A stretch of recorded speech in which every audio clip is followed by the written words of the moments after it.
Now you're going to hear people say that a treaty, he said there is no Treaty of Niagara because there's no document.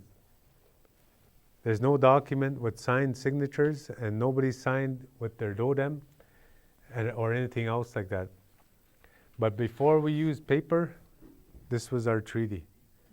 And getting together, visiting each other, feeding each other, feasting with one another, this was the treaty.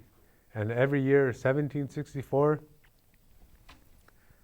1854, the British came to deliver presents at Michilimackinac, and then after the American Revolution, they delivered the presents to St. Joseph's Island.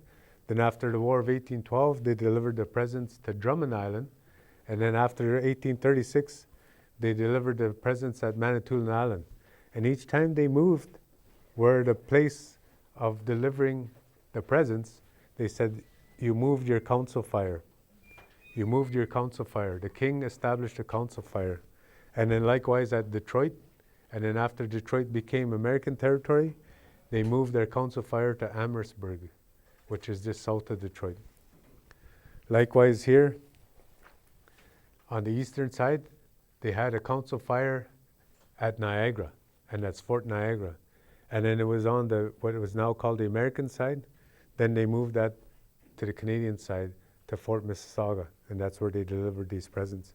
And the same thing over at Montreal and Fort Pitt. So that's what these council fires also represent.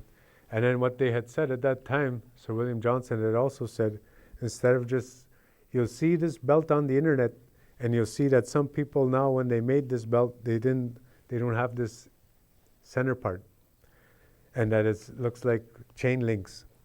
But why that's in there, Sir William Johnson said, I now take the dish, meaning the dish with one spoon, and I place it at the council fire at Niagara, at Detroit, at Michilimackinac, so that you won't have to feed yourselves there. And they always would give us provisions at that time. When they came up to Manitoulin and they said in 1852, we're going to stop giving you presents.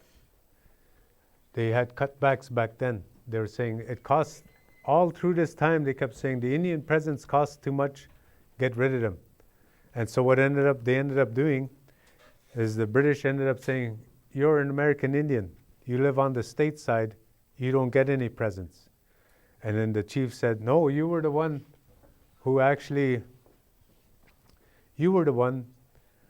to fight alongside you against the xiEUcTjeJMM, against the Americans. That's what they told him. He says, you're the one who did, now you're supposed to pay me for that. So they tried to cut the American Anishinaabe that came across to Drummond Island to get their presents, even though they fought with them during the War of 1812.